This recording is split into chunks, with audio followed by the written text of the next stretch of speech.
Hello, everyone, and welcome to Wednesday, May 6th.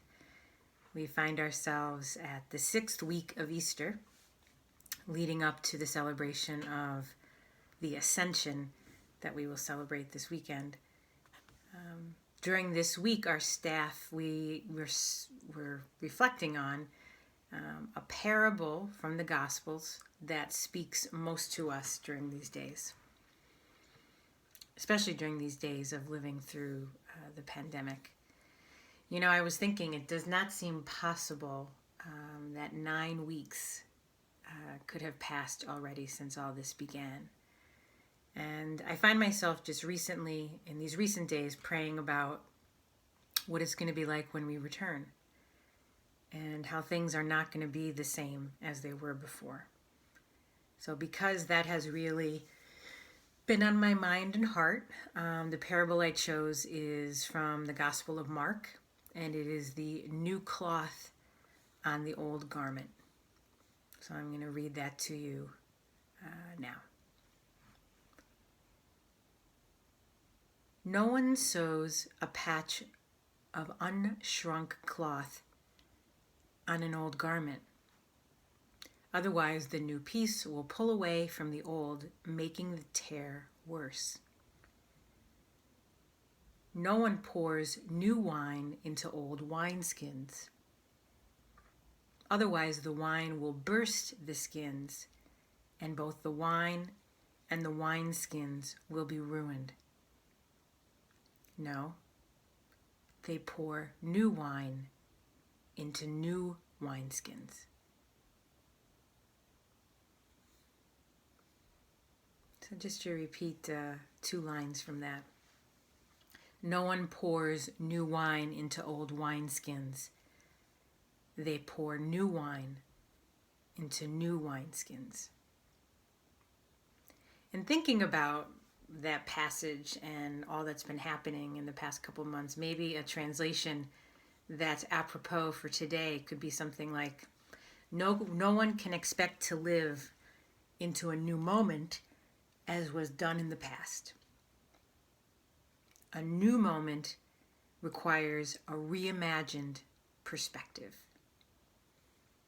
A new moment requires a reimagined perspective.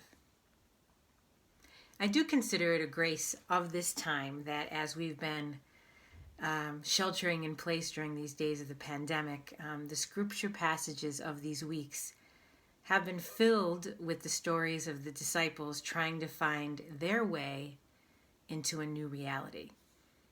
They've been on this roller coaster of emotions. They experienced, on the one hand, the celebratory entrance into Jerusalem on Palm Sunday, and a few days later, the devastation of Good Friday. They received the joy of the news of the resurrection, followed by the doubts and confusion that filled the many visits that they had with Jesus after he resurrected.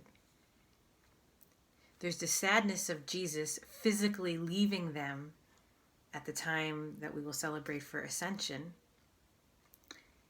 And then that's with the idea of waiting and expectation and possibly anxiety for the Spirit to arrive as Jesus promised for Pentecost. With each new moment, if the disciples were unwilling to learn something new or to reimagine what was happening, they might not have ever gotten past the unspeakable sorrow of Good Friday.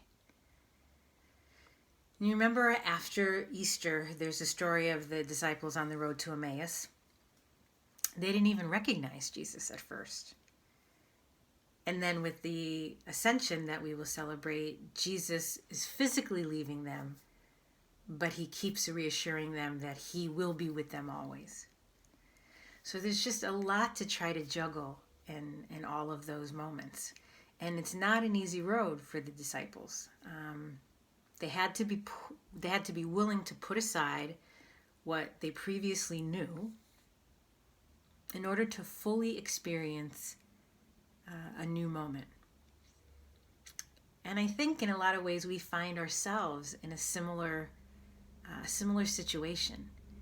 You know, how I ask myself, how about me, you, our parish community, as we stand at the threshold of a new moment? How will we greet that? I mean, no one of us can expect to live into this new moment as we had done in the past. And the new moment requires, as I mentioned before, a reimagined perspective. And I guess the question that I keep thinking about is, you know, will my heart be ready? Will it be open? Will it be receptive? Receptive to what this new moment might need from me, what it might require and need from us.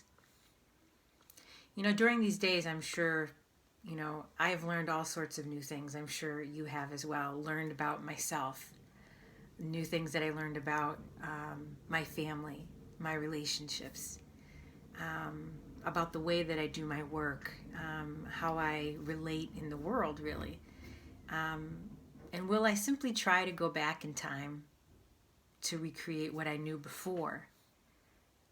Or will I allow the Spirit to work within me to reimagine what might be as we move forward?